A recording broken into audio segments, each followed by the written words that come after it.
예, 여러분 반갑습니다. 사상교회 정연부입니다. 일단 저희가 오늘 말씀 이제 암송 하려고 하는데 여러분 뭐 주의 깊게 봐주셔도 좋긴 한데 그냥 재밌게 봐주셔도 좋고요. 그냥 정말 말씀이 저렇구나 이렇게 봐주셔도 좋으니까 여러분 버라이어티하게 좀 봐주셨으면 좋겠습니다. 일단 인사하겠습니다. 차렷 인사. 자, 그럼 시작하겠습니다. 1월 아무든지 나를 따르려거든 자기를 부인하고 날마다 제 십자가를 지고 나를 따를 것이니라. 누가복음 9장 23절 말씀. 2월 너희가 서로 사랑하면 이로써 모든 사람이 너희가 내 제자인 줄 알리라. 요한복음 13장 35절 말씀.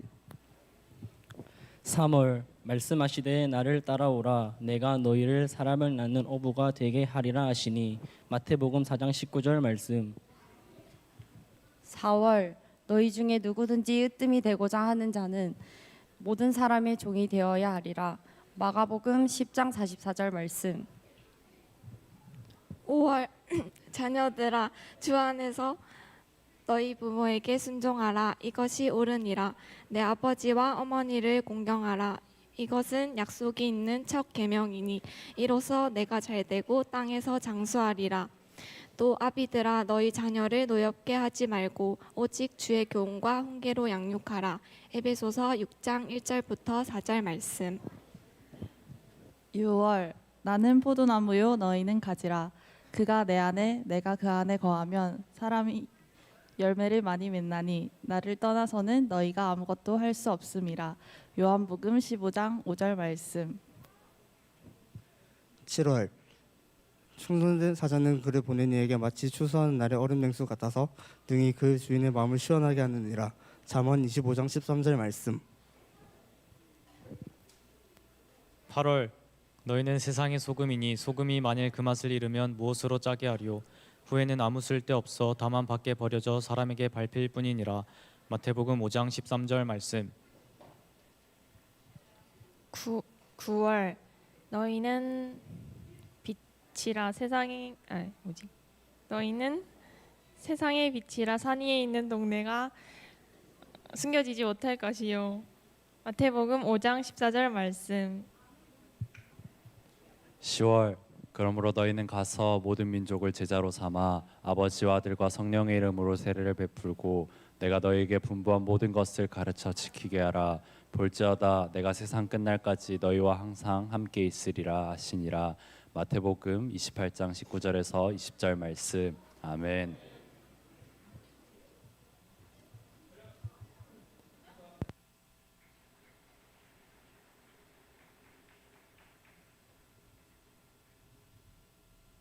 사상교회 식구님들, 지금부터 광고가 시작됩니다. 집중해서 들어주세요. 교회 소식입니다. 예배에 참석하신 분들과 인터넷으로 예배에 참여하신 분들을 환영합니다. 예배 안내입니다. 오늘 오후 예배는 선교 전도위원회 헌신 예배입니다. 강사는 부산 비전교회 김성관 목사입니다. 모임 안내입니다. 장립집사회 정기총회가 오늘 오전 2부 예배 후 1시 50분 장막실에서 있습니다. 권사회 정기총회가 오늘 오전 2부 예배 후 은혜울에서 있습니다. 공동의회 안내입니다. 오늘 오후 예배 후 은혜울에서 있으며 안건은 비정관 건축 변경안입니다. 공동의회 회원들은 모두 참석하시기 바랍니다. 성찬식 안내입니다. 12월 3일 주일 오전 1, 2부 예배 시에 성찬식이 있습니다. 기도로 준비하시기 바랍니다. 온 식구 특별 새벽 기도회 안내입니다. 일시는 11월 27일 월요일부터 12월 1일 금요일까지 새벽 5시 은혜홀에서 있습니다. 주제는 그는 복이 있나니 마태복음 5장 1절부터 12절 말씀이며 강사는 이주영 담임 목사입니다. 사모하는 마음으로 모두 참석하셔서 은혜의 시간 되시기 바랍니다. 김장 담그기 협조 요청 안내입니다. 사상구 노인복지관 장애인 복지관과 함께하는 김치 나눔 행사가 있습니다. 일시는 11월 27일 월요일 오후 5시, 29일 화요일 오전 10시 교회 식당에서 있습니다. 많이 참석하셔서 도와주시면 감사하겠습니다. 지구별 성경 암송대회 안내입니다. 12월 3일 주일 오후 예배 후 은혜홀에서 있습니다. 열심히 준비하셔서 은혜의 시간 되시기 바랍니다. 학습 세례 일정 안내입니다. 주보를 참고하시고 준비하시기 바랍니다. 유아 세례 일정 안내입니다. 주보를 참고하시고 준비하시기 바랍니다. 2024년도 교회 달력 배부 안내입니다. 이번 주 금요일 12월 1일부터 배부합니다. 구역별로 가정당 1부씩 전달해 주시기 바랍니다. 문의는 각 교구 담당 전도사에게 하시기 바랍니다. 교우 소식입니다. 교역자 동정입니다. 그동안 우리 교회에서 섬기시던 김광희 협동 전도사님 오늘 사임합니다. 위에서 기도해 주시기 바랍니다. 장례 소식입니다. 12-2구역 박강희 집사의 남편 고 변교열 집사의 장례를 잘 마쳤습니다. 15-2구역 백현점 집사의 남편 고 지수철 집사의 장례를 잘 마쳤습니다.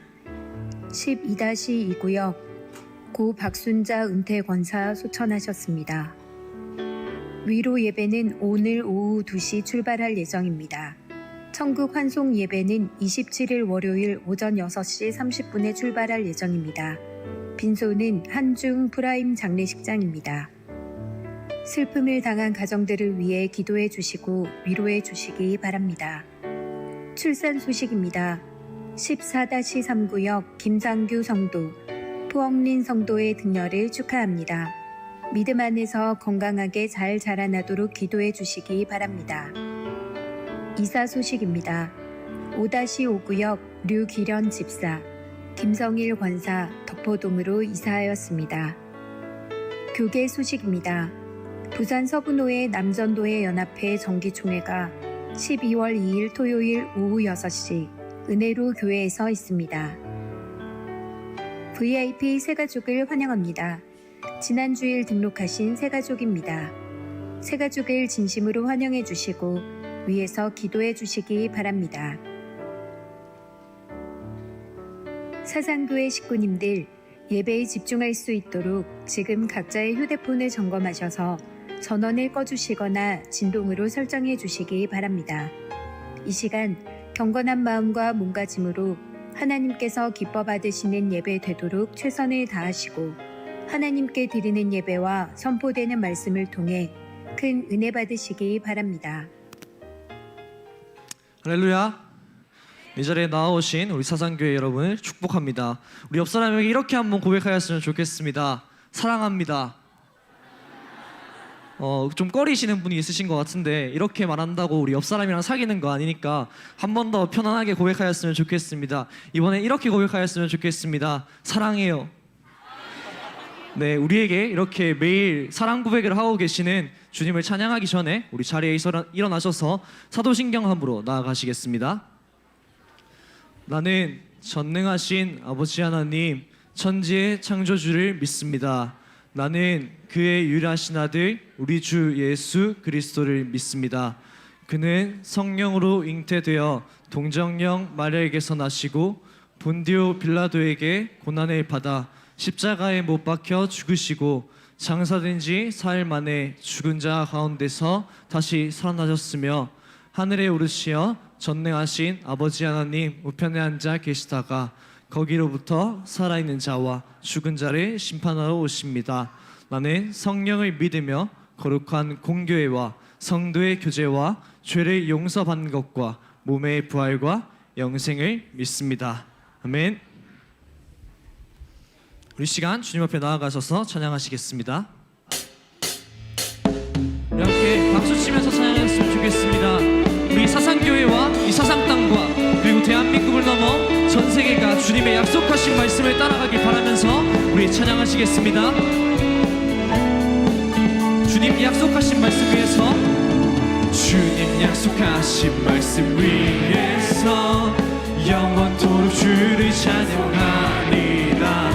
소리 높여 주께 영광 돌리며 약속 믿고 굳게 서리 굳게 서리 굳게 서리 영원하신 말씀 위에 굳게 서리 굳게 서리 그 말씀 위에 굳게 서리 주님 약속하신 말씀 위에서 세상 염려 내게 억습할 때에 용감하게 힘써 싸워 이기며 약속 믿고 굳게 서리라 굳게 서리 굳게 서리 영원하신 말씀 위에 굳게 서리 굳게 서리 그 말씀 위에 굳게 서리 주님 약속하신 말씀 위에서 영원으로 주의 사랑이 성령으로 힘써 싸워 약속 믿고 굳게 서리라 굳게 서리 굳게 서리 영원하신 말씀 위에 굳게 서리 굳게 서리 마지막으로 고백하겠습니다. 굳게 서리 굳게 서리 영원하신 말씀 위에 굳게 서리 굳게 서리 그 말씀 위에 굳게 서리라.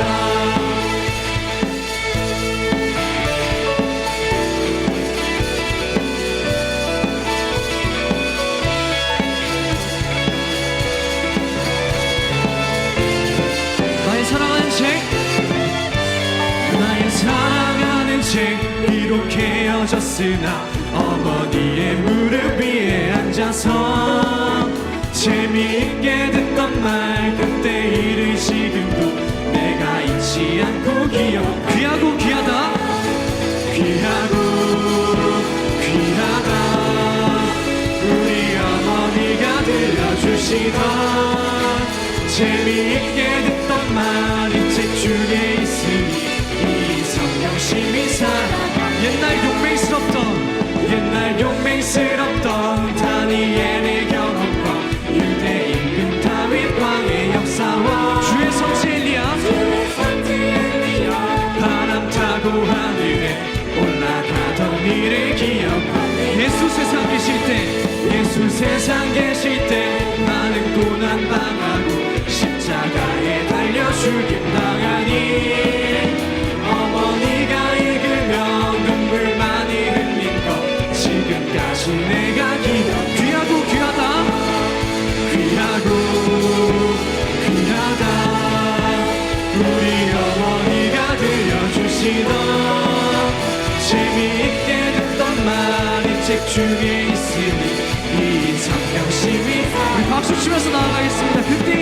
그때 일은 지나고 나의 눈에 환하오 어머니의 말씀 기억하면서 나도 시시때때로 성경 말씀 읽으며 주의 뜻을 따라 살고 다같이 귀하고 귀하다 귀하고 귀하다 우리 어머니가 들려주시던 재미있게 듣던 말이 책 중에 있으니 이 성경 우리 마지막 고백하겠습니다. 귀하고 귀하다 귀하고 귀하다 우리 어머니가 들려주시던 재미있게 듣던 말이 책 중에 있으니 이 성령심이 사랑합니다. 우리 아버지께 영광의 박수 올려드리겠습니다. 지금 이 시간 우리 약간 생소한 찬양을 해보려고 합니다. 주님 무엇라 말할까요? 라는 찬양인데요.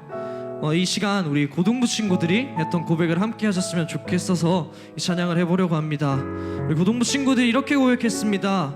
우리가 주님을 믿는 것이 우리가 시험을 잘 치게 해주셔서 주님을 믿는 것이 아니라 대학을 합격시켜 주셔서 좋은 친구, 좋은 선생님을 만나서 주님을 믿는 것이 아니라 그 어떤 조건도 아닌 그 어떤 이유도 아닌 단지 주님이시기에, 그저 주님이시기에 우리가 주님 이름 하나만으로, 그 이유 하나만으로 주님을 믿겠다는 그 고백, 지금 이 시간 우리 생소하지만 함께 따라 부르시면서 그런 고백하시는 마음으로 우리 주님 앞에 간절히 나아가서 이 찬양하셨으면 좋겠습니다. 주님 무엇라 말할까요? 그냥 주님이 좋은 아주 작은 저예요. 주님 어떤 말로 다 할까요? 주님 사랑하는 마음, 주님 사랑하는 나, 주님, 내 주님 이름만 불러도 가슴이 뛰어요. 주님, 내 주님, 주님 곁에 머물고 싶어요. 주님 무엇라 말할까요? 그냥 주님이 좋은 아주 작은 저예요. 주님 어떤 말로 다 할까요? 주님 어떤 말로 다 할까요? 주님 사랑하는 마음, 주님 사랑하는, 우리 한 번 더 입을 열어 고백하겠습니다. 주님 무엇라 말할까요? 주님 무엇라 말할까요? 그냥 주님이 좋은 아주 작은 저예요. 주님 어떤 말을 해야 할지 모르겠습니다. 주님 어떤 말로 다 할까요?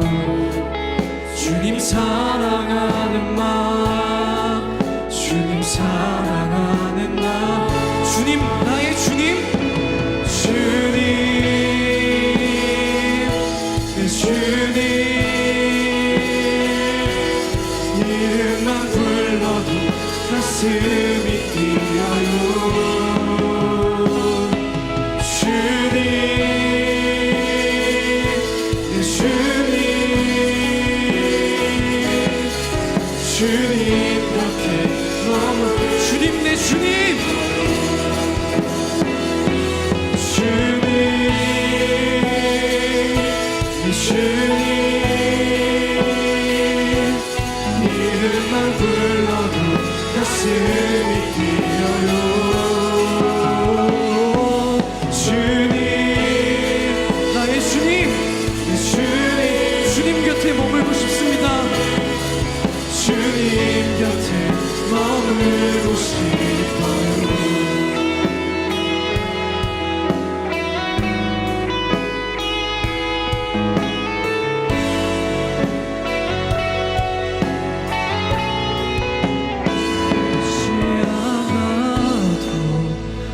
따라갑니다. 나는 모를 때도 주님 다시니 보이지 않아도 주 사랑합니다. 오직 선하신 나의 주님, 보이지 않아도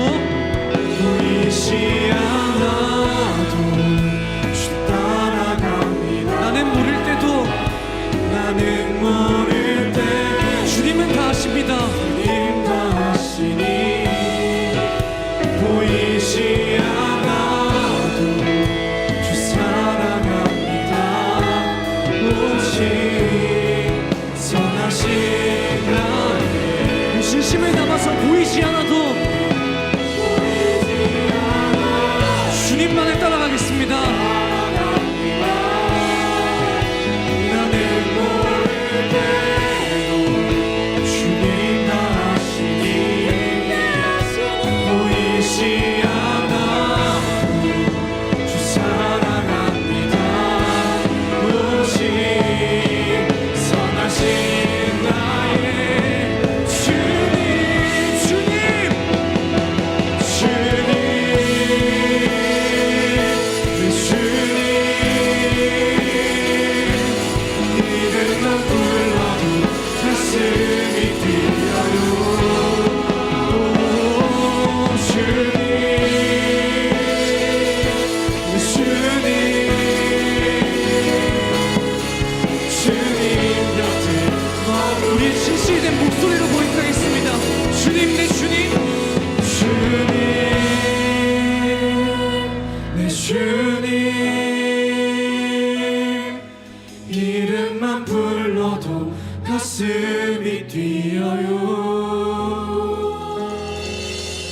주님, 내 주님, 주님 곁에 머물고 싶어요.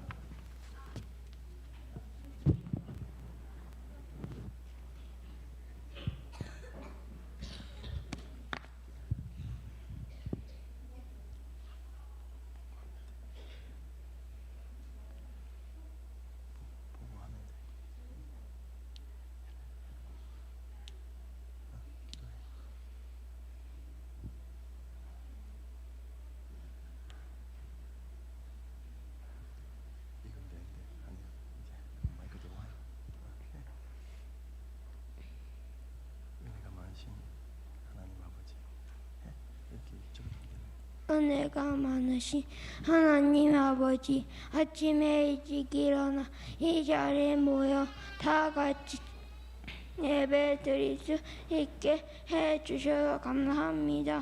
이번 주 하나님의 말씀대로 하지 않고 장난친 것을 용서해 주세요.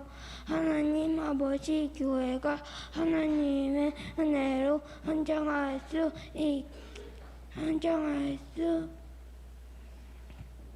있도록 도와주세요.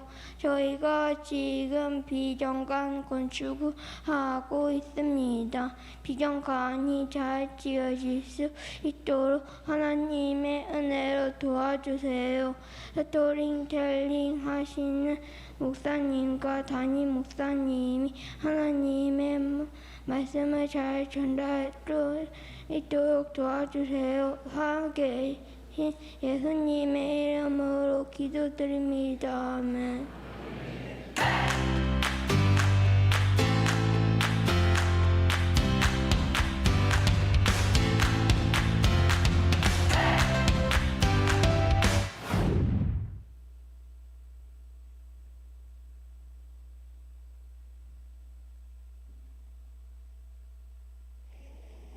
여러분 반갑습니다. 잘 지냈습니까? 날씨가 많이 춥지요? 예, 늘 독감 조심하시고 하나님 은혜 가운데 살아가셨으면 좋겠습니다. 세상에는 직업이 참 많지요. 예, 최근에 이제 AI가 발달하면서 많은 직업들이 사라지고 또 새로운 직업들이 또 생겨나게 됩니다. 혹시 희귀 직업에 대해서 우리 친구들 아십니까? 예. 목사님이 네이버를 검색해서 희귀 직업에 대해서 한번 알아보겠습니다.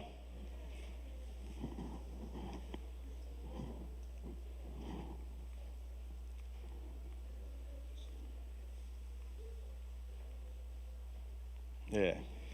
비위가 약한 분은 클릭 금지. 예.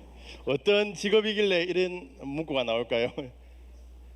예, 역겨운 음식 테스트. 예, 5위입니다. 예, 하루에 한 80만 원 정도의 돈을 번다고 합니다. 예, 심장이 약한 분 클릭 금지입니다. 예, 건물 도장은 우리가 아파트에서 이제 페인트 칠하고 또 그림 그리는 분 보셨죠? 예. 3위가 골프공 다이버. 예. 이 골프공 한 개가 1,000원에서 2,000원 정도 치준다고 하는데 미국의 한 이 직업을 가진 분은 하루에 17,000개. 예.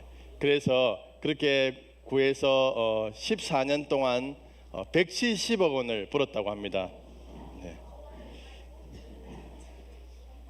예. 2위는 범죄 현장 청소부입니다. 예, 그래서 범죄 현장에 피나 그 시체를 처리하는 그러한 사람입니다. 예, 1위는 뭘까요? 1위 궁금하잖아요. 예, 1위는 믿거나 말거나입니다. 그냥 네이버에 그냥 나와 있었습니다. 그 한 개만 나와 있는 게 여러 개 나와 있었습니다. 예, 두바이 거지라고 하더라고요. 예, 예. 예. 하루에 8천만 원을 번다고 합니다. 예, 믿거나 말거나입니다. 예, 네이버에 검색하니 그게 나와 있었습니다. 여기에 참여하신 여러분들 이제 직장에 취직해서 새로운 어떤 직업들을 또 가져야 되는데 꿈이 있지요. 예, 자기가 바라고 있는 무엇이 되겠다라는 그러한 꿈이 있습니다. 교육부와 또한 직업능력 향상 연수원에서 전국의 초등학생, 중학생, 고등학생 그리고 부모님들 또 교원들을 대상으로 설문조사를 했습니다. 초등학생 희망 직업 10위를 한번 보겠습니다. 예, 보입니까? 예. 1위가 운동선수, 교사, 3위가 크리에이터, 의사, 그다음에 경찰관입니다. 그렇다면 중학교, 고등학교로 가면서 어떻게 바뀌는지 한번 봅시다. 중학교 이렇게 나왔고 고등학교, 중학교, 고등학교는 비슷한데 2위하고 3위가 좀 달라집니다. 아무래도 좀 현실을 인식한다는 거죠. 의사가 되기가 어려우니까 이제 간호사를 선택하고, 운동선수에서 성공하기가 참 어려우니까 비교적 쉬운 군인을 선택한다는 겁니다. 그런데 이렇게 보통 직업을 선택하고 결정하는 데 보면 좀 안정적이고 또한 수입이 많은 곳을 선택할 때가 많다는 거죠. 세상 사람들은 그런 곳에 들어가기 위해서 노력합니다. 그런데 그리스도인은 조금 달라야 한다는 것이죠. 그리스도인들은 소명의식을 가지고 하나님께서 내가 지금 속한 곳에 하나님이 나를 보내셨고 그곳에서 내가 할 일이 있다는 것을 기억하면서 우리에게 주어진 직업들을 또 잘 감당해 나가야 된다는 것입니다. 예수님은 하나님의 아들로 이 땅에 오셨습니다. 그렇지만 이 땅에 오셔서 하나님의 뜻이 무엇인지 잘 알았고 그대로 행하셨지요. 육신의 아버지의 직업을 따라서 목수였지만 하나님께서 명령하신 그러한 일들을 잘 감당해 나갔습니다. 오늘 본문 말씀을 우리 함께 읽도록 하겠습니다. 마태복음 4장 23절 말씀입니다. 시작. 예수께서 온 갈릴리로 두루다니사 그들의 회당에서 가르치시며 천국 복음을 전파하시며 백성 중에 모든 병과 모든 약한 것을 고치시니. 아멘. 그럼 예수님께서 이 땅에 오셔서 어떠한 일을 하셨습니까? 첫 번째로 예수님께서는 천국 복음을 전파하셨습니다. 이스라엘의 중심지인 예루살렘이 아니라 갈릴리를 돌아다니면서 천국 복음을 전파하셨지요. 그것은 그렇게 한 이유는 이사야 말씀에 기록된 그 말씀을 이루기 위함이었고 또한 이방인에게 복음을 전하는 그런 하나님의 비전을 드러내기 위함이었습니다. 두 번째로 예수님께서 오셔서 회당에서 가르치셨습니다. 제자들과 무리들을 가르쳤죠. 예수님의 제자들 보면 부유한 자도 없고 또한 학식이 뛰어난 사람도 없습니다. 여러모로 좀 사회에서 좀 낮은 그러한 지위에 있던 사람들입니다. 그런데 예수님의 가르침을 통해서 정말 예수님의 제자로서의 그런 면모를 갖추고 또한 예수님께서 명령하신 그 일들을 잘 감당해 나가지요. 세 번째로 예수님께서는 자기에게 나오는 모든 사람의 모든 약한 것과 모든 병을 고쳐주셨습니다. 자기에게 나오는 그러한 사람들의 그러한 육신의 질병, 영적인 문제, 정신적인 모든 문제를 해결해 주셨습니다. 심지어는 병으로 인해서 죽게 된 그러한 사람들도 살려주시는 그러한 기적을 행하셨던 것이죠. 예수님께서 그렇게 하신 것은 이렇게 예수님께서 병을 고치는 것이 메시아의 사역이었습니다. 또한 이 병을 고치는 것을 통해서 예수님을 통해서 이루어질 하나님 나라는 고통도 없고 아픔도 없고 죽음도 없는 그런 나라임을 보여주기 위함이었습니다. 예수님을 믿는 우리는 그 예수님 뒤를 따라가야 되죠. 우리가 속한 곳에서 예수님께서 우리에게 명령하신 그러한 일들이 있다는 것이죠. 하나님 나라가 더욱 확장되고 하나님 나라를 전파하도록 우리를 부르셨다는 것입니다. 우리가 속한 가정이나 또한 학교나 삶의 현장 속에서 그 예수님께서 명령하신 그 일들을 우리가 잘 감당해 나가고 또한 우리 자신을 하나님께 내어드린다면 하나님께 일하심으로 하나님 나라가 더욱더 확장되어져 갈 줄로 믿습니다. 우리 이 시간 믿음으로 한번 고백해 보겠습니다. 시작. 하나님, 우리의 삶을 하나님께 올려드립니다. 한 번 더 믿음으로 고백하겠습니다. 하나님 나라를 위해서 우리를 사용해 주세요. 아멘. 우리가 속한 곳에서 우리 자신을 하나님께 내어드리고 또한 하나님께서 맡기신 일들을 잘 감당해 나감으로 우리를 통해서 하나님 나라가 또한 하나님의 뜻이 이루어지게 되기를 주님의 이름으로 축복합니다.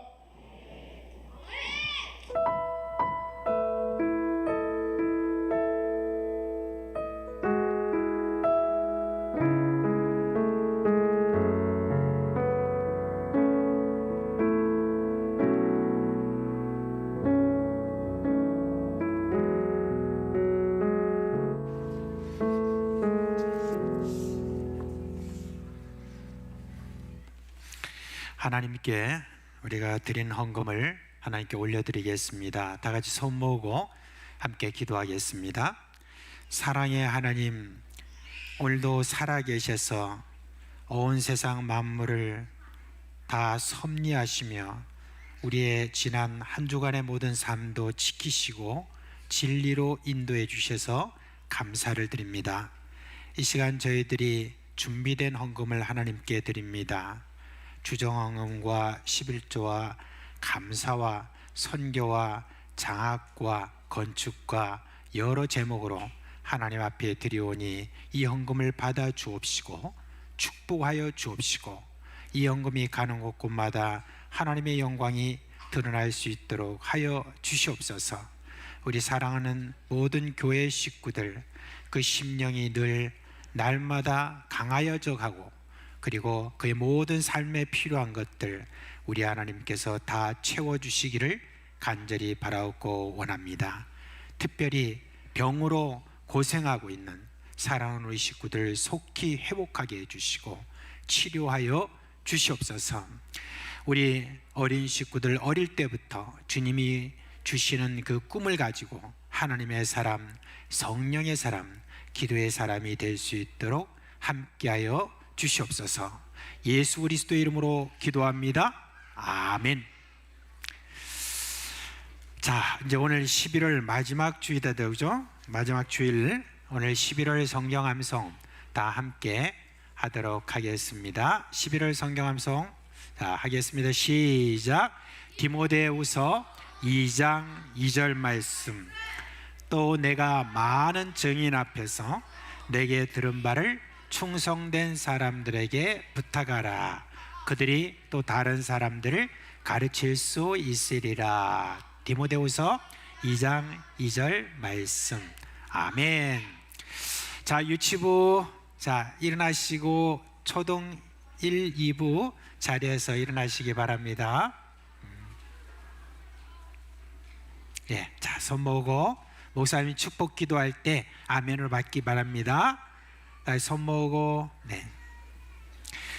우리 주 예수 그리스도의 은혜와 하나님 아버지의 그 크신 사랑과 성령의 우리 가운데 계시면서 일으키시는 놀라운 그 역사가 사랑하는 어린 식구들 위해 영원토록 함께 있을지어다.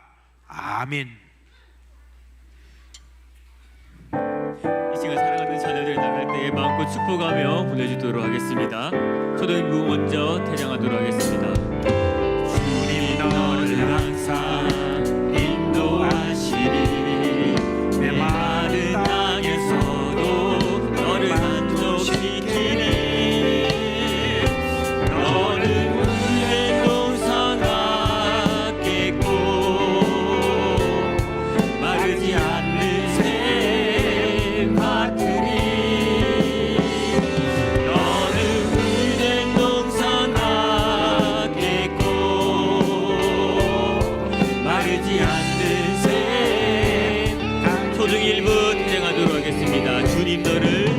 주님 너를 항상 인도하시리.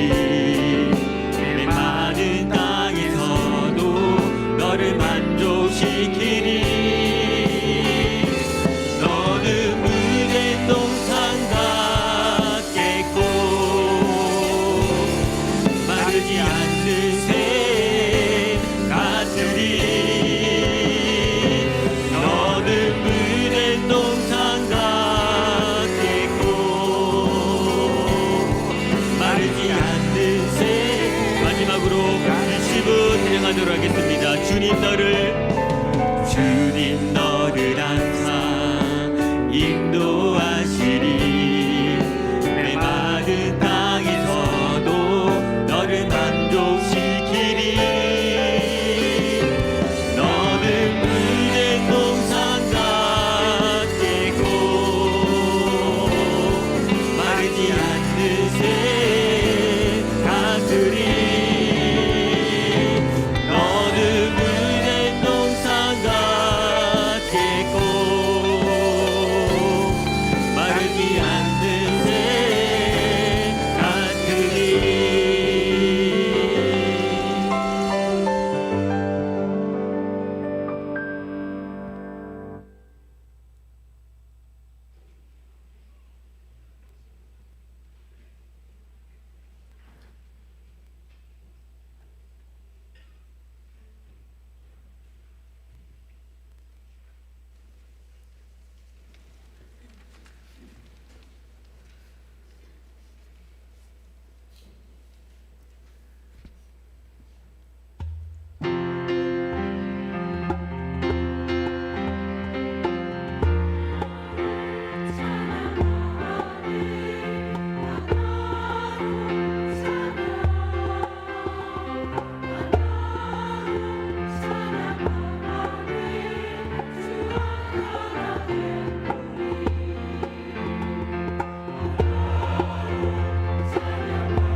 예, 감사합니다. 오늘 하나님 말씀 다니엘서 6장 10절에 있는 말씀 함께 읽도록 하겠습니다. 다니엘서 6장 10절 말씀입니다.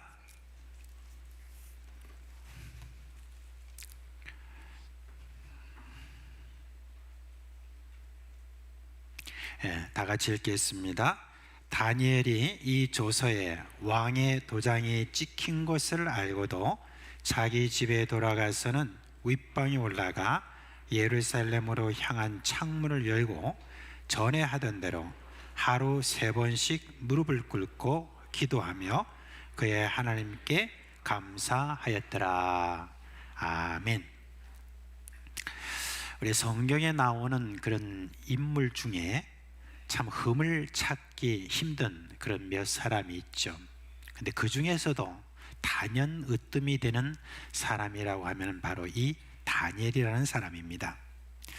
이 다니엘서에 보면은 다니엘은 어릴 때부터 참 끝까지 모든 면에서 완벽할 정도로 믿음과 삶에 있어서 참 온전한 그런 사람이었습니다. 그런데 한편으로는 다니엘은 어떤 일을 당한 사람이었습니까? 이스라엘이 망하고 난 다음에 바벨론으로 잡혀간 그런 포로 중에 한 사람이었습니다. 그럼에도 불구하고 이 포로의 신분이었던 이 다니엘이 바벨론이라는 그 제국, 그리고 메데 바사라고 하는 이 페르시아 이 제국에서 총리로 오랜 세월을 지났다는 것, 정말 이거는 기적적인 그런 이야기가 되지 않을 수 없습니다. 그런 다니엘이 삶을 이끌어간 그 힘은 도대체 어디에서 비롯되었을까 하는 겁니다. 저는 결론적으로 말씀드린다면 기도의 삶이었다고 봅니다.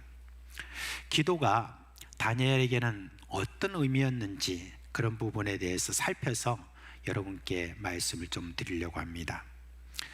이 다니엘이 바벨론으로 포로로 잡혀와서 어떤 일을 겪었는지 다니엘서에는 아주 좀 상세하게 그렇게 기록되어 있습니다. 물론 전부 다 기록되어 있지 않지만은 다니엘이 한 3가지 그런 위기를 겪는 가운데서 적어도 하나님 앞에 제대로 저가 살았던 그런 모든 기록들이 3가지가 있는데, 오늘 거기에서 첫 번째와 또 3번째 그 내용을 먼저 여러분께 살펴 말씀을 드리겠습니다. 저는 다니엘이 이스라엘에서 바벨론까지 포로 잡혀갈 때 그 모습을 한번 상상해 봤습니다. 직선거리로 보면은 약 800km라고 이렇게 하는데, 그 당시에 그 길을 따라서 이스라엘에서 이 바벨론까지 가는 길은 한 1500km였다라고 그렇게 합니다. 당시에 이제 교통수단이라고 한다면 말과 같은, 그리고 마차와 같은 이런 것들이 있었겠지만은 포로라고 하는 그런 신분인데 그런 수단을 이용할 수가 없었죠. 모두가 다 걸어서 그곳까지 갔습니다. 그뿐입니까?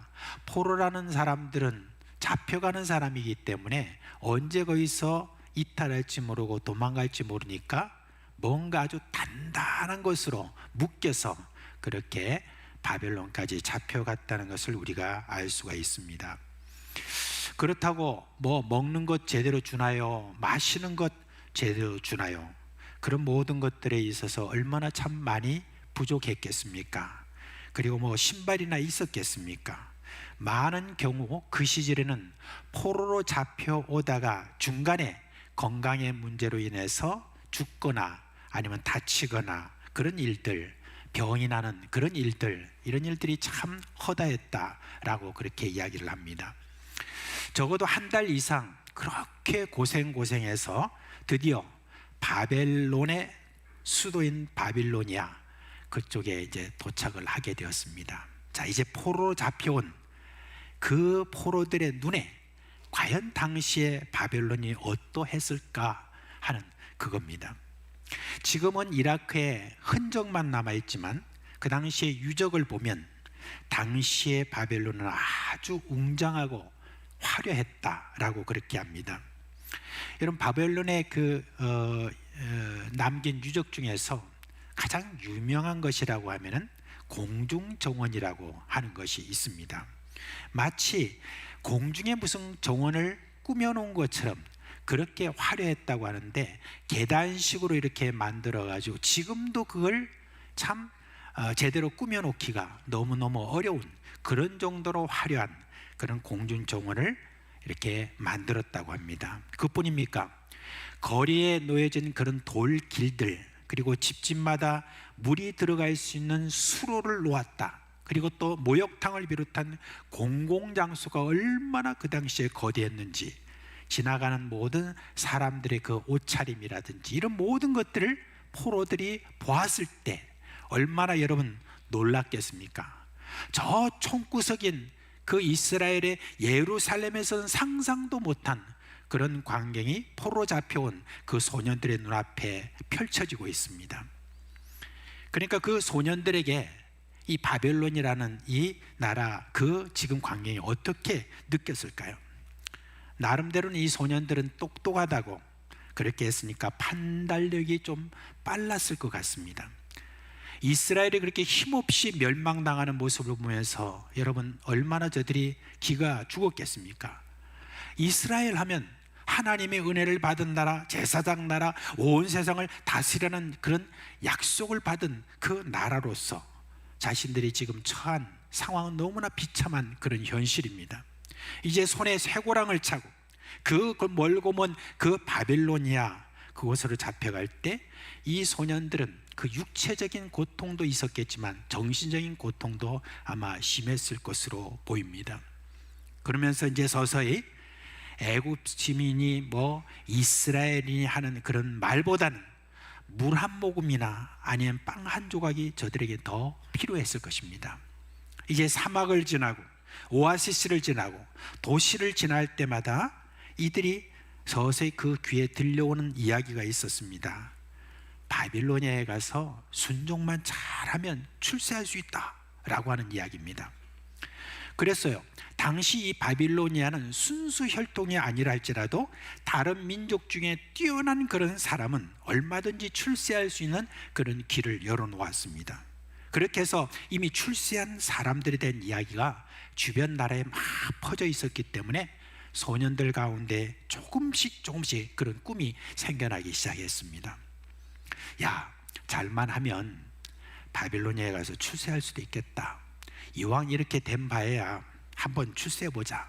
그 뭐 작은 나라 이스라엘에서 있을 때는 뭐 우리가 장관만 되어도 대단한 줄 알았지만 들어보니까 야, 그게 별것 아니구나. 저 큰 나라 이 바빌로니아 가서 한번 큰 물에서 우리 한번 놀아보세 라고 하면서 소녀들 가운데는 서로 그런 이야기가 아마 있었을 것으로 보입니다. 그런데 그 듣던 바빌로니아에 딱 들어서는 순간 입이 딱 벌어졌습니다. 이 화려한 건물들과 그 엄청난 시설들과 잘 갖추어진 그런 도시의 이 모습들, 이 소년들의 마음을 얼마나 사로잡았겠습니까? 이쁘고 옷 잘 입은 여자들의 모습은 또 어떻겠습니까? 당시 바빌론은요, 여자들의 그 권리를 많이 주었다고 합니다. 그렇기 때문에 거리를 할부하고 있었다니까 상당히 충격적이었을 것으로 그렇게 보입니다. 제가 상상했는데 아마 이랬을 것 같습니다. 왜 내가 지금껏 이런 세상을 몰랐던가? 우물안 개구리처럼 매일 주문을 외다시피 하나님 말씀이라고 하는 경전 읽기와 율법 배우기와 그 안에 별로 즐거움이 없었던 그런 삶, 그게 전부가 아니었는데 라고 하는 그런 생각을 아마 갖게 되었을 것입니다. 그리고요, 그 소년들 중에 몇몇 사람들은요 따로 안내를 받은 곳이 있습니다. 어디입니까? 궁전입니다. 이제 이 소년들의 손에서 쇠사슬은 풀리고 왕 앞에 나가기 전에 몇 개월 동안 몸도 만들고 지혜를 가꾸는 그런 시간을 갖게 되었습니다. 배울 수 있는 교육의 기회를 받게 된 거죠. 당시 바빌로니아의 선생이라고 하는 건 세계 최고의 선생들이 각 나라마다 지혜자들을 모아가지고 선생 이 그룹을 꾸몄기 때문에 여러분 그들이 받는 교육은 세계적인 그런 교육이었습니다. 우리 한국에서는 지금 사교육 때문에 굉장히 어려워하잖아요, 그죠? 지금으로부터 제가 한 10년 전에 제가 들은 이야기인데 정말 놀라운 이야기를 들었습니다. 사교육비를 한 달에 1,000만 원이 들어가는 그런 교육을 받는 사람도 있다라고 그렇게 이야기를 들었는데 제가 멀리서 들었기 때문에 여러분들이 잘 안 놀라시는 거 보니까 그런 것 같아요, 그죠? 그런데 이 소년들은 돈 하나 안 들이고 최고의 음식과 그리고 교육시설과 선생님 아래서 헬스클럽을 다니고 사우나를 받고 그 다음 마사지를 받아가면서 그렇게 여러분 교육을 받았다라고 한번 생각을 해보십시오. 그런데 그 중에 이들에게 제공되는 그 음식은요 궁정에서 왕이 먹는 그런 음식의 수준이었다 또 그렇게 이야기합니다. 여러분, 왕이 먹는 음식이니까 여러분 어떻겠습니까? 세상에서 가장 좋은 그런 음식 아니겠습니까? 제가요, 지금으로부터 한 15년, 20년 가까이 됐네요. 2002년에 어떤 저 로스앤젤레스에서 어떤 큰 교회 목사님이 중앙아시아에 있는 선교사들을 다 한번 좀 모아서, 특별히 그것을 대표되는 사람들 모아가지고 따로 세미나 겸 해서, 그리고 좋은 관광 시켜준다고 우리를 저 터키에, 지금은 이제 튀르크라고 그러죠, 그 튀르크의 이스탄불이라고 하는 그 도시로 초청을 했습니다. 이스탄불 좋더라고요. 가서 딱 보는데 거기에서 가장 좋았던 게 뭔지 아십니까? 옛날에 왕이 먹었던 그런 음식을 우리에게 대접하는데, 와, 새로운 음식이더라고요. 근데 옛날에 여러분, 그 왕들은 훨씬 더 좋은 음식 골라서 그렇게 음식을 먹었다라고 그렇게 이야기를 들었습니다. 이에 대한 소년들의 반응, 이런 최고의 교육과 또한 최고의 운동과 그리고 모든 지혜, 이런 것들을 다 받고 음식을 먹고 하는 이런 모든 혜택을 받은 이 소년들의 여러분 마음은 어떻겠습니까? 한마디로 말하면 뭐라고 하겠어요? 은혜다 하지 않았겠습니까? 근데 좀 더 상세하게 말하면 이렇게 하지 않았겠습니까? 하혜와 같은 은혜, 한량없는 은혜, 말할 수 없는 은혜, 그런 것들이 아니겠나 하는 그런 생각입니다. 그런데 다니엘은 그런 가운데서 정신을 바짝 차리고 있었습니다.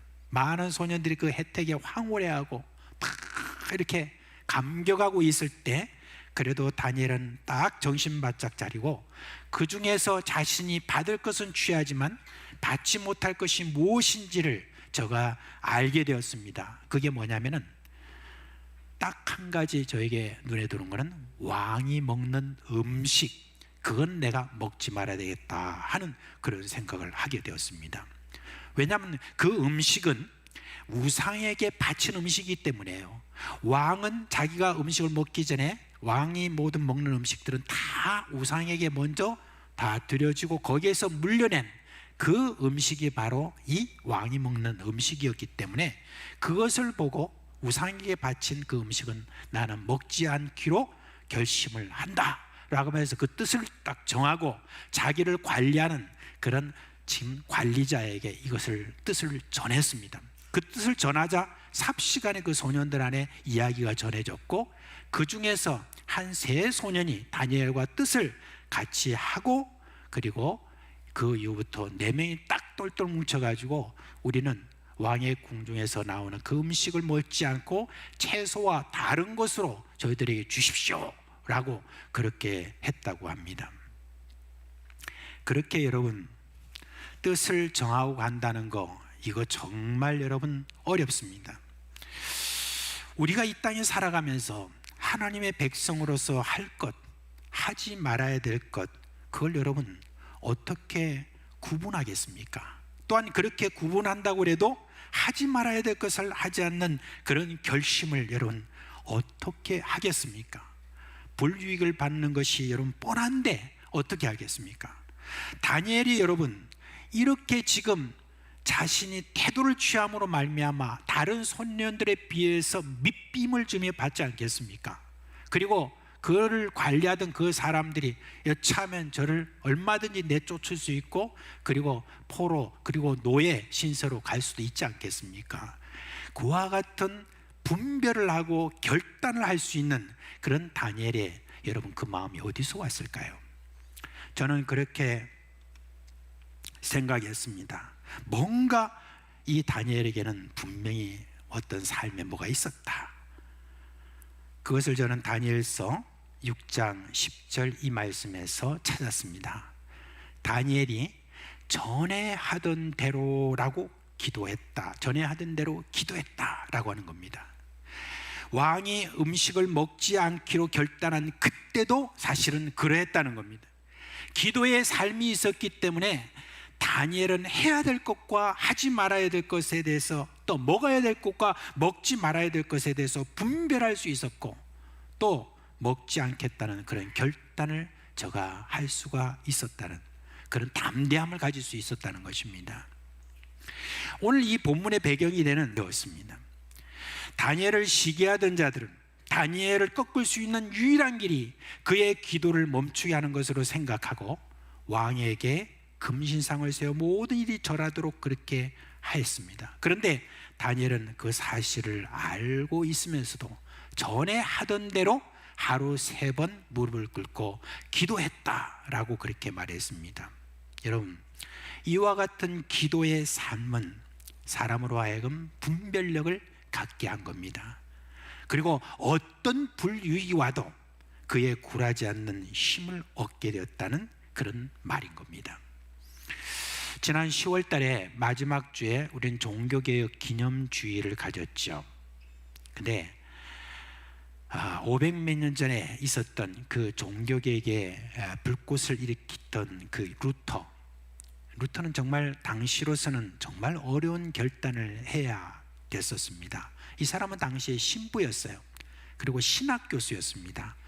당시에 그 곳에서 신학 교수라 이렇게 이야기하면요, 어떤 사람들보다 훨씬 더 많은 혜택과 존경과 그리고 이런저런 것들을 많이 누리고 있었던 그런 사람입니다. 근데 만약에 자기 자신이 이 종교개혁이라고 하는 기치를 드는 이 하나님 말씀이 지금까지 교황청에서 나오는 모든 이 하나님 말씀이 지금 틀렸다라고 하는 순간에 자기가 지금까지 누려왔던 모든 것이 다 사라지게 돼 있습니다.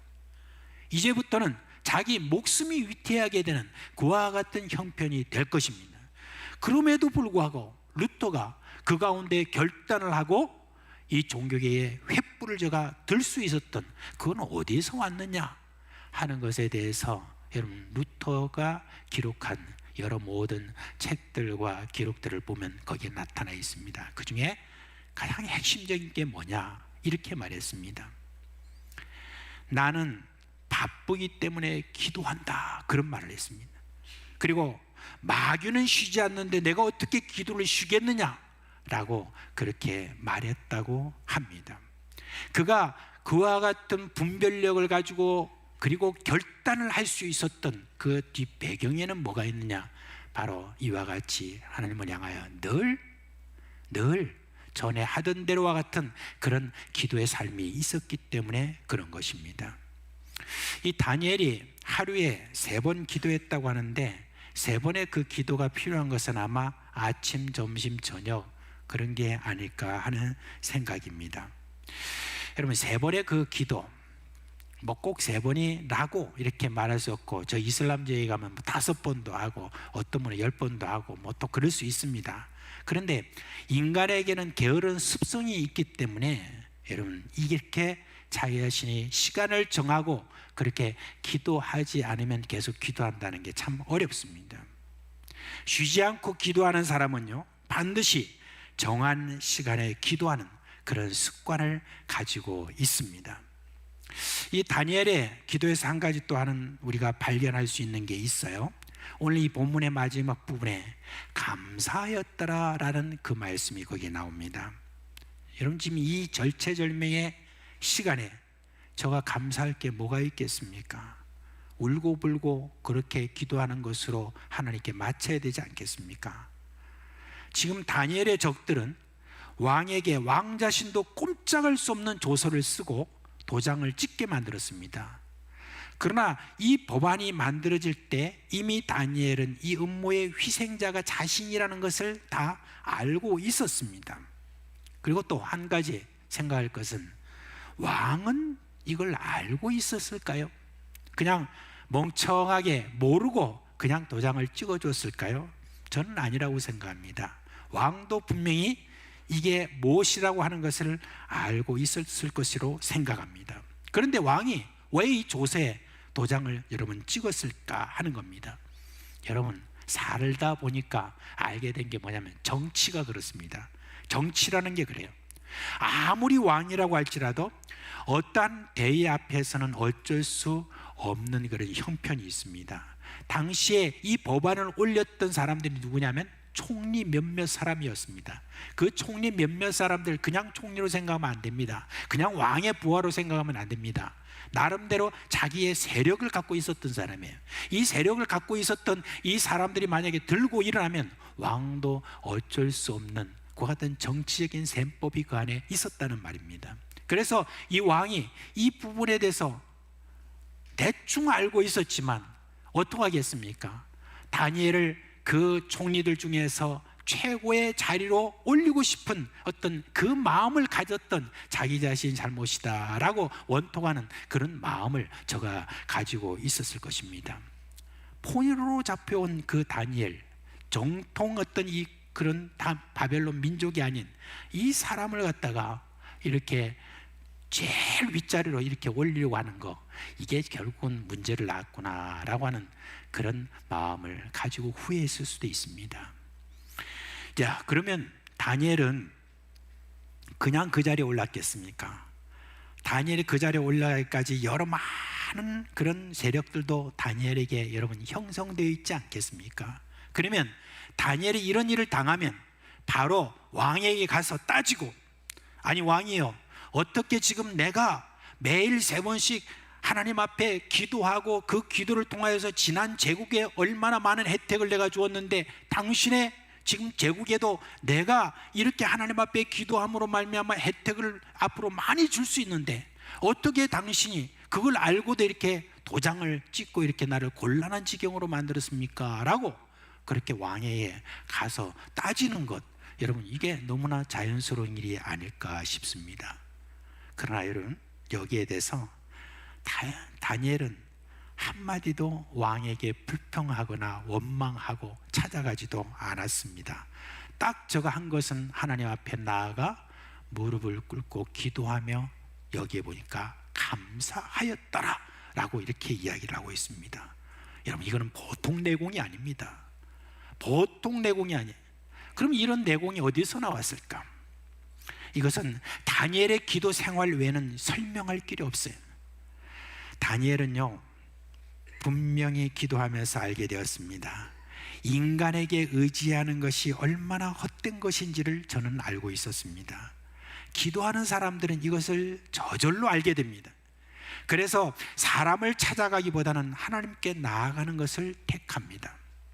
시편 146편 3절에서 5절, 귀인들을 의지하지 말며 도울 힘이 없는 인생도 의지하지 말지니 그의 호흡이 끊어지면 흙으로 돌아가서 그날에 그의 생각이 소멸하리로다. 야곱의 하나님을 자기의 도움으로 삼으며 여호와 자기 하나님에게 자기의 소망을 두는 자는 복이 있도다 라고 그렇게 했습니다.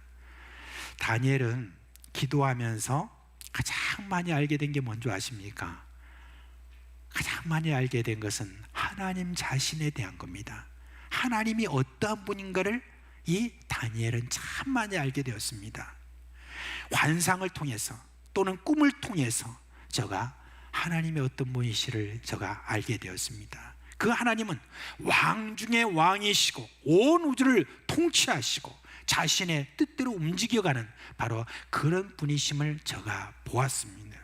그러기에 지금 자신이 이러한 어떤 상황 속에서 기도의 자리로 들어간다는 것, 곧 죽음으로 가는 그런 길이라는 것을 알고도 그냥 전에 하던 대로 기도하는 여유를 보였는데 지금 다니엘은 그 기도하는 여유를 넘어서 감사하였더라 라고 그렇게 지금 이야기하고 있습니다. 어떻게 이게 감사가 될까요? 저에게 이런 마음이 있었을 것입니다. 하나님이 과연 이 일을 통해서 이를 어떻게 버리실까 하는 기대감이 이 다니엘에게 있었던 것이죠. 그 기대감 속에서 하나님 어떤 일을 하시려고 그러세요? 하는 그런 마음으로 하나님께 감사하는 그런 마음을 가지고 올렸다 하는 그런 이야기인 것입니다. 여러분 우리가 기도할 때 그 기도 가운데서 그저 억지로 감사하는 게 아니라 참 기도 가운데서 서서히 우리가 나아가면서 결국은 우리가 감사까지 나간다라고 하는 건 그거는 기도의 내공이 있는 사람에게 주어진 그런 혜택입니다. 우리가 기도에 대해서 많이 암송하는 구절이 있죠. 빌립보서 4장 6절 7절 말씀입니다. 아무것도 염려하지 말고, 우리 다 같이 한번 해볼까요? 시작. 아무것도 염려하지 말고 다만 모든 일에 기도와 간구로 너희 구할 것을 감사함으로 하나님께 아뢰라. 그리하면 모든 지각에 뛰어난 하나님의 평강이 그리스도 예수 안에서 너희 마음과 생각을 지키시리라. 사도 바울이 이 말을 할 때는 다니엘의 그 기도한 것, 그걸 참고해서 했는 말인지는 모르지만 감사함으로 하나님께 아뢰일 수 있는 어떤 그 기도의 내공, 이것은 평소에 정기적인 기도의 삶이 있는 사람에게 주어진 그와 같은 하나의 혜택인 것입니다. 여러분, 정기적인 그런 기도의 습관이 되어 있는 사람과 그렇지 않은 사람의 하나의 큰 차이를 저는 봅니다. 그 큰 차이는 뭐냐면 평소에는 잘 몰라요. 그러나 어떠한 위기가 벌어질 때, 그리고 어떠한 어떤 일들이 우리 가운데 딱 펼쳐질 때, 기도의 사람은 그저 사람을 많이 찾아가거나 그리고 말을 많이 하거나 이런 식으로 합니다. 그러나 기도의 사람들은 그렇지 않습니다. 딱 하나님 바라봅니다. 그리고 하나님께 나아가고 오히려 그런 모든 일들에 대해서 어떤 일을 하나님께서 벌이실까 하는 어떤 그런 마음으로 감사함으로 나아가는 그런 사람이 됩니다. 이제 우리가 늘 하는 것이다 생각하면서 연말이 되면 그냥 우리가 특별 새벽 기도도 하고 뭐 그렇게 하지 라고 여러분 그렇게 생각할지 모르는데, 저도 처음에는 뭐 자꾸 특별 이런 말을 붙여서 그렇게 하느냐 생각을 했는데, 왜 우리가 특별 새벽 기도를 꼭 준비를 해서 연말이 되면 이렇게 하느냐라고 하는데 좀 긍정적인 마음으로 제가 이런 생각을 했습니다.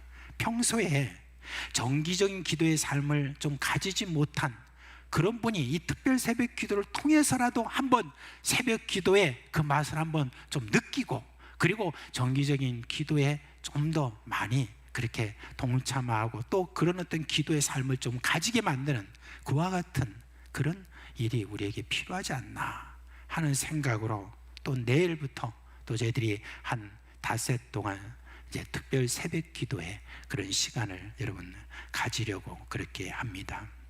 저는 여러분께 오늘 권합니다. 우리의 삶 속에서 정기적인 그런 여러분 기도, 전에 하던 대로라고 하는 어떤 그런 기도, 이런 어떤 기도의 삶이 여러분 우리에게 정말 필요합니다. 그런 사람이 쉬지 않고 여러분 기도할 수 있는 사람이 또 된다는 거 기억을 하시길 바랍니다. 흔히 기도는 우리 영혼의 호흡이다 라고 그렇게 말합니다. 일반적으로 호흡하지 않고 견디는 시간은 30초에서 90초라고 그래요. 그런데 의지적으로 계속 호흡하지 않으면 어떤 일이 나느냐, 심장이 멎고 뇌사 상태에 들어간다 그렇게 말합니다. 여러분, 기도하지 않으면 우리 영혼의 기능이 작동하지 않습니다. 먹을 것인지 먹지 않을 것인지, 할 것인지 하지 말아야 될 것인지, 그것에 대해서 분별력이 없어진다는 겁니다.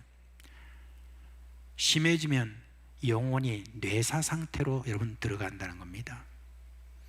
우리의 영적인 세포를 건강하게 살리는 것, 이거 여러분 기도입니다. 그리스도인에게 영혼의 건강에 대한 전망이 없다고 하면은 죄송하지만 살아도 산 것이 아니라 하는 그런 말인 것입니다.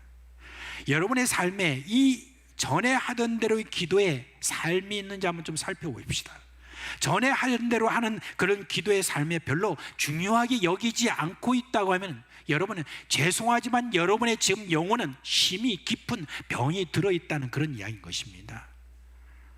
그거는 달리 말하면 여러분의 영혼을 아주 학대하는 그와 같은 것과 마찬가지입니다. 여러분, 우리 교회는 고신교단이라는 총회에 속해 있습니다.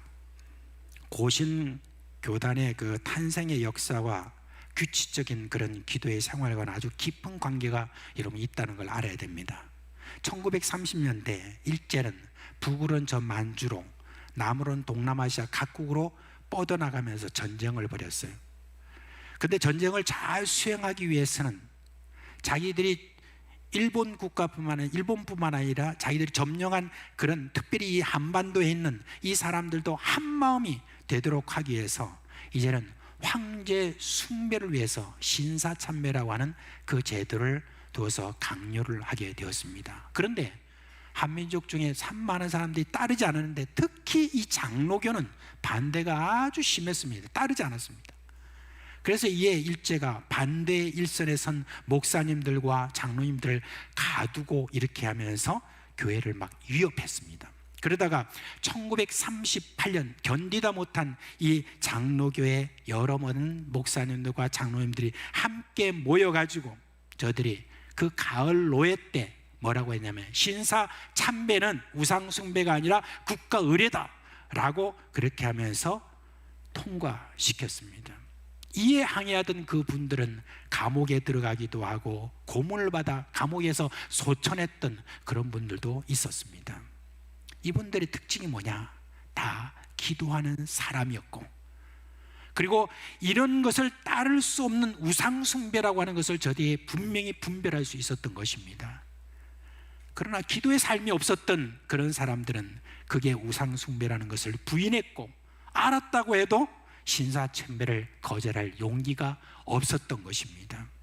이제 세월이 지나서 1945년 8월 15일 날 해방이 되자 감옥에서 나온 성도들이 1938년 그 가을노예 때 가결했던 신사참배가 국가 의례라고 했던 그런 모든 일에 관여했던 그것에 굴복했던 사람들은 잠시 그의 모든 직분에서 떠나 참여하는 그런 시간을 가지라라고 그렇게 이제 주장을 했습니다. 그런데 여러분, 참 많은 그런 사람들, 특별히 그 당시에 그 일을 주도했던 그런 주동자를 비롯한 여러 많은 사람들이 이에 대해서 저들이 거절을 했습니다.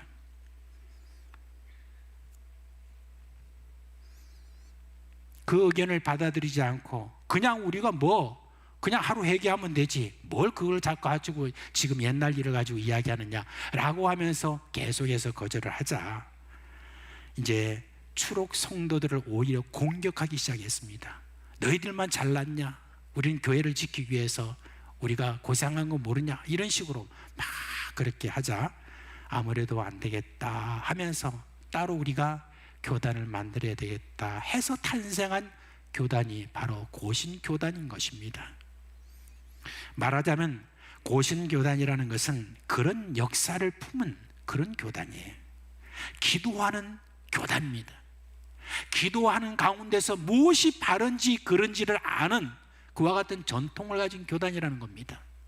만약에 그런 전통을 가진 우리 고신교단에 기도의 삶이 지금 이렇게 끊어지는, 계속해서 우리가 계속해서 지금 지나가고 있는 이 모든 기도의 삶이 끊어진다고 한다면 어떤 그런 어려움이 올 때 우리도 똑같이 그렇게 굴복하고야 많은 사람이 될 수밖에 없습니다. 그러나 여러분, 고신교단에는 여전히 아직까지 흐르고 있는 이와 같은 기도에 대한 그런 지금 그 모든 마음들, 이걸 지금 우리가 확실하게 붙잡지 않고는 앞으로 여러분 우리에게 올 환난을 우리가 도무지 견딜 수가 없을 것입니다.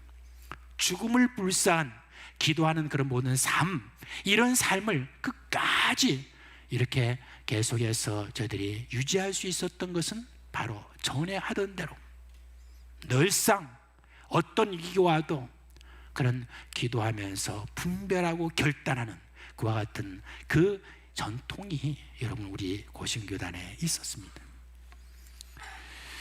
제가 선교사로 있으면서 이런 우리 교단의 혜택을 참 많이 받았어요. 그래서 참 한편은 참 부담스럽기도 했어요.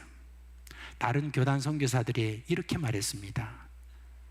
고신교단 사람들은 기도하는 사람들이고 우리가 신뢰합니다 라고 엄청난 그런 부담을 가진 그런 이야기를 했습니다. 아직 기대를 하고 있다는 겁니다. 사랑하는 사상기 교회 식구 여러분, 앞으로 기도하는 것이 위험한 그런 시대가 옵니다. 다니엘의 그와 같은 시대가 올 것입니다. 그럴 때 승리할 수 있는 자들이 누굽니까? 전에 하던 대로 감사함으로 기도하는 기도의 내공이 있는 그런 자가 될 것입니다. 저는 우리 모두가 그런 분 되시기를 주님의 이름으로 축원합니다. 이제 다 자리에서 일어나시겠습니다.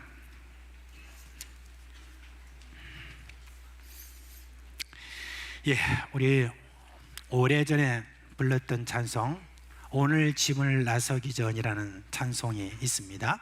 예, 찬송 함께 하겠습니다.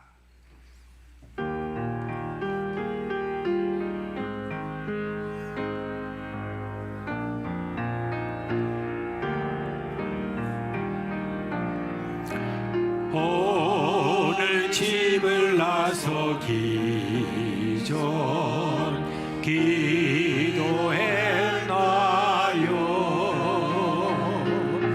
오늘 받은 종이에 호소했나요? 기도는 우리의 안식 빛으로 인도하니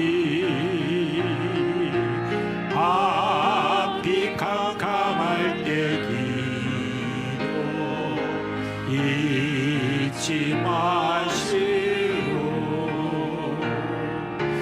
마음에 불이 가득 찰 때 기도했나요? 나의 앞길 막는 친구 용서했나요? 기도는 우리의 안식 빛으로 인도하니 앞이 캄캄할 때 기도 잊지 마시고 어려운 시험 닥칠 때 기도했나요?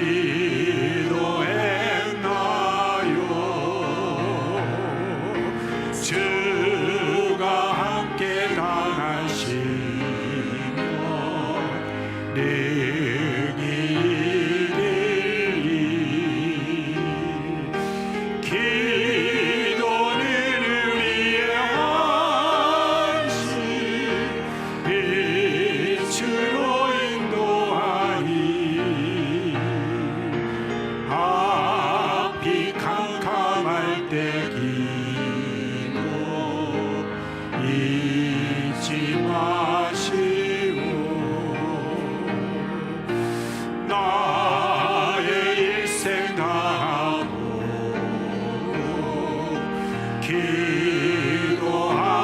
기도하리라.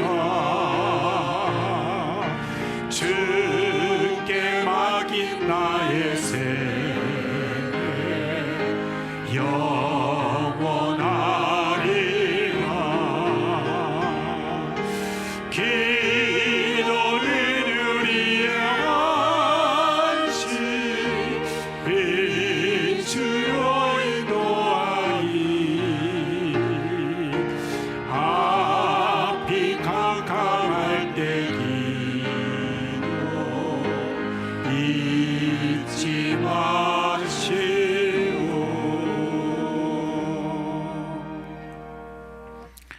우리 주 예수 그리스도의 은혜와 하나님 아버지의 그 크신 사랑과 성령의 우리 가운데 계시면서 위로해 주시고 충만케 해 주시는 그 놀라운 역사가 사랑 우리 교회 식구들의 머리 위에와 가정과 그리고 그 생업에 영원토록 함께 있을지어다. 아멘.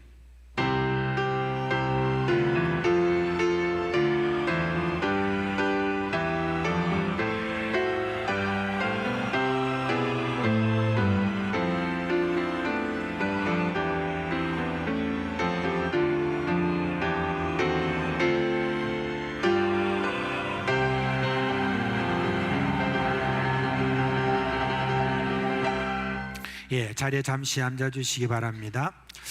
아까 제가 설교 말씀 때도 이런 말씀드린 것처럼 아마 지금 다 순서지를 다 받으셨을 것입니다. 내일부터 5일 동안의 특별 새벽 기도 저희들이 함께 가지게 됩니다. 다들 나오셔서 함께 하나님이 주신 은혜를 좀 다 받아 누리기를 바랍니다.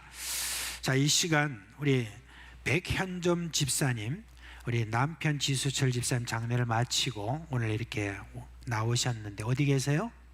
백현점 집사님? 네, 예, 가족들 다 일어나시죠. 예, 다 일어나십시오. 참 수고 많으셨습니다. 또 이렇게 먼저 사랑하는 남편과 또 이렇게 아버지를 먼저 또 보내시고 오늘 또 이렇게 함께하신 여러분 주님의 위로를 위해서 함께 기도하겠습니다. 함께 기도합니다.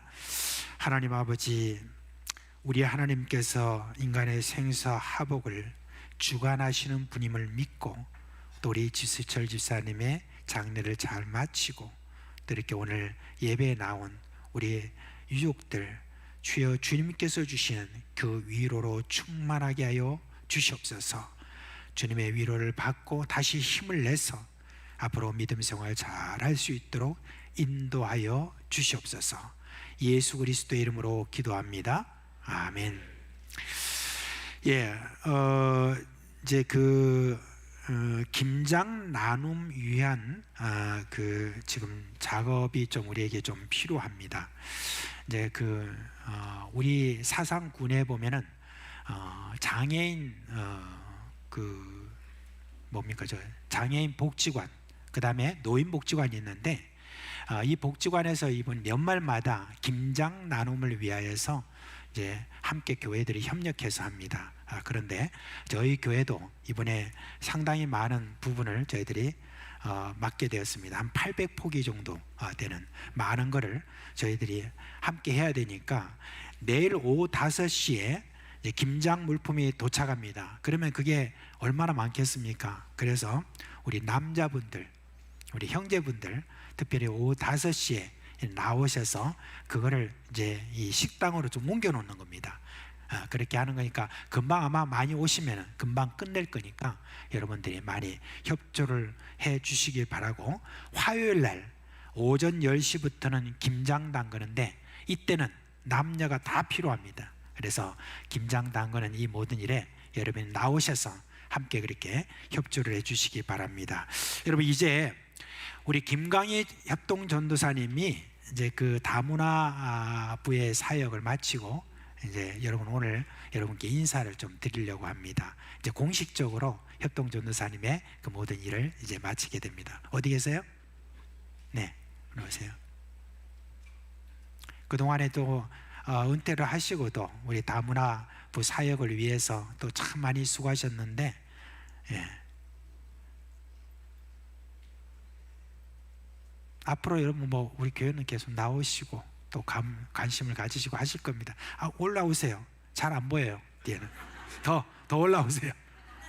세 번 더. 자, 인사하실 때 여러분 큰 격려의 박수를 해주시기 바랍니다. 함께 기도하겠습니다. 하나님 아버지, 한 영혼을 그 사랑하는 마음, 특별히 이 땅에 참 나그네로 이렇게 와서 살아가는 다문화 가족들을 늘 내 형제처럼 자매처럼 우리의 아들 손자처럼 그렇게 생각하면서 섬겨오는 우리 김광희 전도사님이 또 이렇게 표면적으로는 저희들이 그 모든 사역에 대해서 사임을 하게 됩니다. 이후로도 주님께서 건강을 지켜주시고 제 생명이 다하기까지 주님이 주신 그 마음 잘 감당할 수 있도록 모든 면에서 주께서 함께하여 주시옵소서. 예수 그리스도 이름으로 기도합니다. 아멘. 우리 주께서 주시는 위로와 은혜와 평강이 여러분과 함께하기를 주님의 이름으로 축원합니다. 네.